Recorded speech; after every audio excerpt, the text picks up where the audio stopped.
चमक थी जो उसके जीवन की कठिनाइयों के बावजूद कभी मंद नहीं पड़ती थी। धूप में तपकर, ठंड में ठिठुरकर, बरसात में भीगकर वह हर मौसम में नदी किनारे कपड़े धोती, सुखाती और अपने जीवनयापन के लिए संघर्ष करती थी। उसके और हरिया के विवाह को 10 वर्ष बीत चुके थे, लेकिन उनकी गोद अभी तक खाली थी।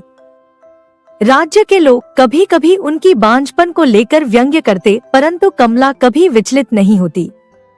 उसका मानना था कि संतान से बड़ा सुख अपने जीवन साथी के साथ प्रेमपूर्ण जीवन जीना है। हरिया, एक दिन सूर्यास्त के समय कमला ने अपने पति से कहा, तुम कभी कभी उदास हो जाते हो।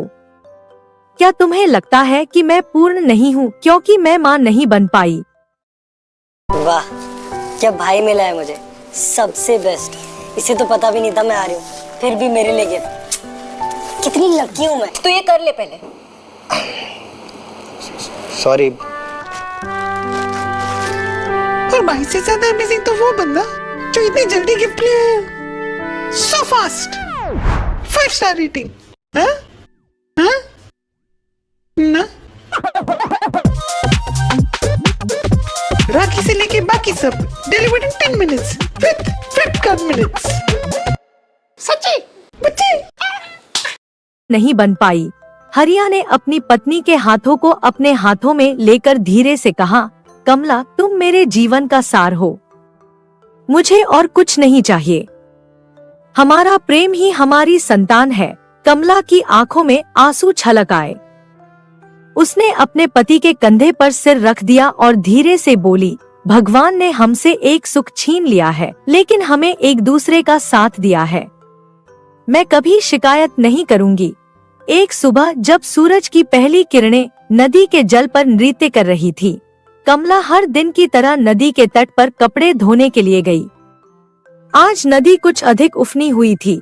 उसका जल तेज गति से बह रहा था, मानो कुछ संदेश ला रहा हो।